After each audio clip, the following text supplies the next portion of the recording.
I want to thank you all for coming up here today. I know there's a lot of interest in this very serious matter. And first of all, on behalf of the Cedar Park Police Department, I'd like to wish our sincere condolences to the family of the victim. And we must first and foremost remember that this is a tragedy, a very heinous crime, very despicable and cowardly act. And again, we offer our sincere condolences to the victim in this case. We are very pleased with the 6-count indictment today. We consider this a very positive development in the case. Even with this indictment, this continues to be an ongoing investigation, and therefore we cannot discuss the details of this case. As you read in the press release from our District Attorney John Bradley, details of the investigation will not be revealed until a trial takes place. Now, on April the 25th, 2009, a few hours into the preliminary investigation, the Cedar Park Police Department indicated that this incident was an apparent electrocution. However, the ongoing investigation continued. And after the advantage of a forensic medical examination, it was determined that the initial indication was not the case, and it was being viewed as a homicide. From the onset, the Cedar Park Police Department investigated this as a homicide and investigated all aspects of this incident. In fact, it was the efforts of the Cedar Park police investigator who obtained the evidence for the DNA testing that was instrumental in leading to the indictment of Mr. Nunez today. We wish to express our appreciation for all the assistance we received in this joint investigation from the District Attorney's Office, the Texas Rangers, the Department of Public Safety Crime Lab, the Travis County Medical Examiner's Office, the Williamson County Sheriff's Department Crime Scene Unit, and Justice of the Peace, Judge Edna Stout. So that's what I wanted to tell you all today. Does anyone have any questions? Chief, you say from the onset you investigated this as a homicide. Then why was the accidental death able to linger out there for so long? Well, as far as any media inquiries, we directed all media inquiries to the district attorney at his request. So the investigator was, his conclusion that it was an accidental death to the public was out there when all along we knew it was a homicide? Well, no, not all along. It was a suspicious death. But until we got the results of the forensic medical examination, then it was being viewed as a definite homicide. When did you get those results? I believe that she issued her initial report on the 27th, and we received a copy of the written report of that on April the 30th. So once again, why did not this department, since y'all made the initial release to the media about the electrocution, why not come back and reverse yourself and do a clarification on the 1st of June? Well, again, we were instructed to refer all media requests to the district attorney's office, which we did, and we received several media requests.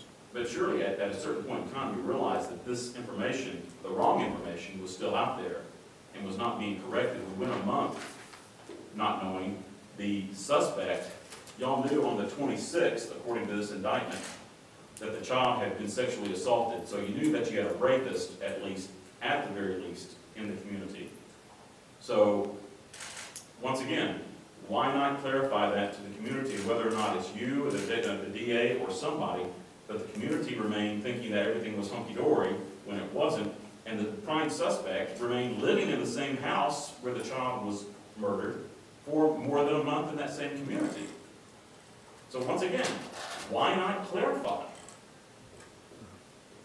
Well, again, we referred all media inquiries to the district attorney's office. So what about telling the family what had actually happened to the little girl? That was a very unfortunate circumstance because a few days after the death, the family returned to Mexico. And that was very unfortunate. Sir, and I feel very bad about that for the family. it appears as though there was no real proof that there was an electrocution, yet somehow your investigator came to that conclusion. Is he being reprimanded in any way for doing this? Well, as far as being proof, there were burns on the body. And two of our sergeants at the scene thought it was electrical burns. That later proved not to be the case. At what point did they realize to see the trash pile burning in the backyard? There was a small, well, again, we're not supposed to discuss details of the evidence of the case, and so I think some of the things being here aren't exactly accurate. But there was a small fire burning in the backyard, or a barbecue rather? No, I'm not aware of that. Chief, is there an internal review going on in regards to how this thing happened? We are certainly reviewing all the details of the investigation, yes. Is this investigator facing any type of reprimands? We aren't going to discuss personnel matters here. Who was the investigator? The lead investigator at the scene was Sergeant Ray Killebrew. Could you repeat that, please? The lead Sorry. investigator at the scene was Sergeant Ray Killebrew.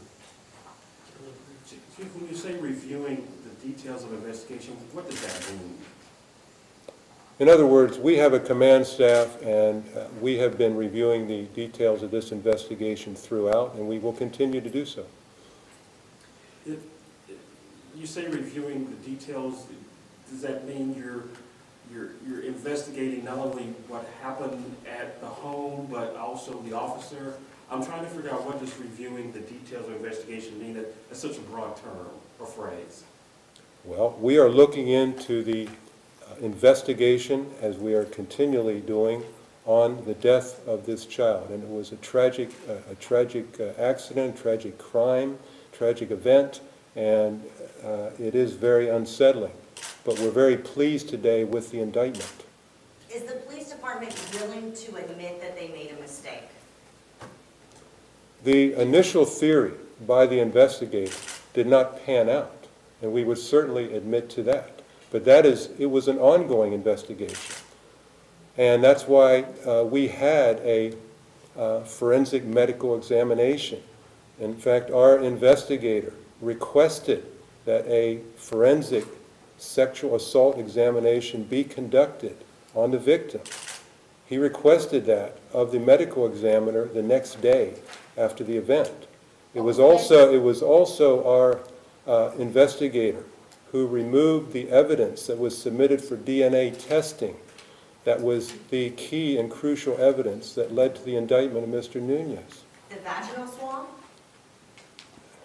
No.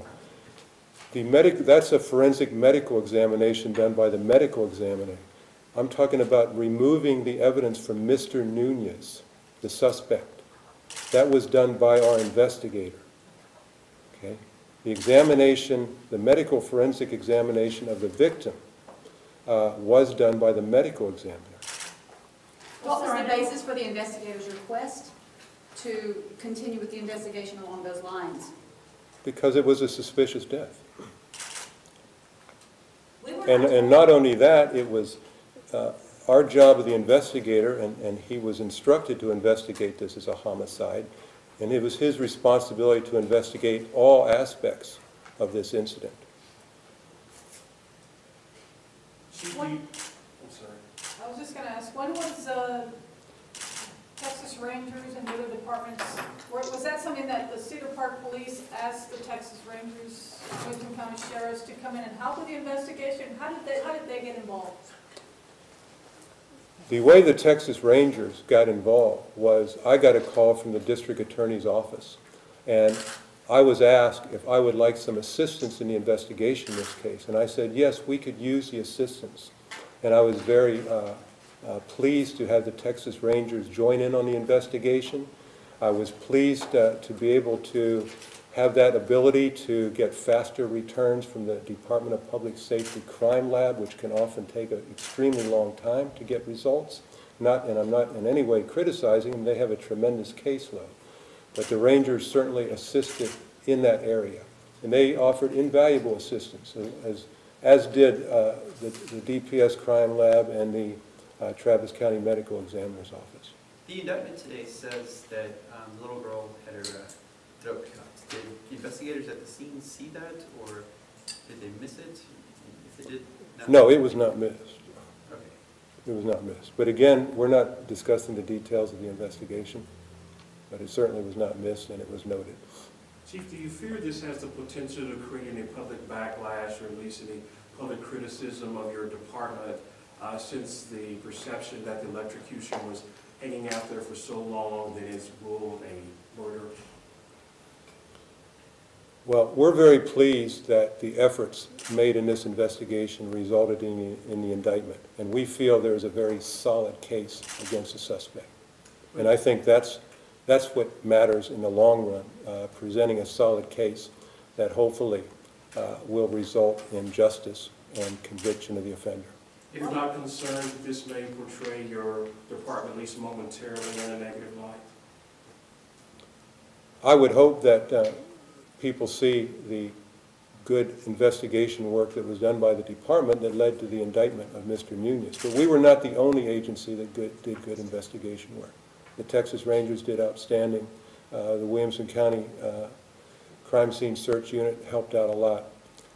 Obviously, the medical examiners was crucial, and the DPS crime lab was highly instrumental.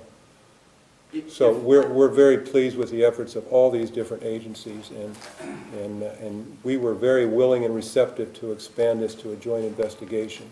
And of course, I have to thank the District Attorney's Office for helping us get assistance in this case. Chief, one last question.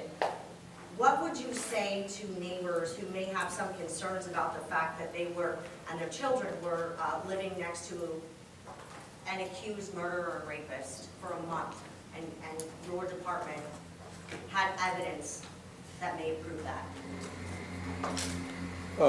I would say that this was an unfortunate crime, and it was also a crime that occurred.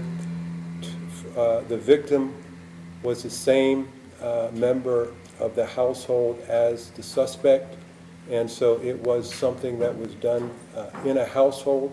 It was a very unfortunate thing, and it was certainly a heinous and cowardly act. But I would say this: the suspect was taken into custody within 4 weeks of when the incident occurred. Any concerns that some of the other children living in that household may have been, I guess, also sexually assaulted? Of course, we always have concerns, and we took the action of interviewing those children and even using the Child Advocacy Center. And we found no indication of that, but of course we had those concerns in our investigation. How many of the children were in the house? I don't know exactly, but I believe there were 3 or 4. Chief, you said the family had moved back to Mexico. Are you still in contact with the family, and do you expect their participation in the trial? I do expect their participation in the trial, and the District Attorney's Office has been in contact with the family. If you said that the child's injury to her neck was not missed. If it wasn't missed, if investigators saw it, why was the initial preliminary conclusion that she was apparently accidentally electrocuted? Well, again, that would be a detail of the investigation that we cannot discuss today. And you said that you recommended that all calls from the media be directed to the DA's office. I'm wondering, after it was so well publicized as being an electrocution, a suspected electrocution, did the DA's office or your department receive any further requests for information on the case? Well, we referred several different media to the District Attorney's Office. That's all I can say. All right, I appreciate your questions and concerns. Thank you, Chief. That concludes our press conference today.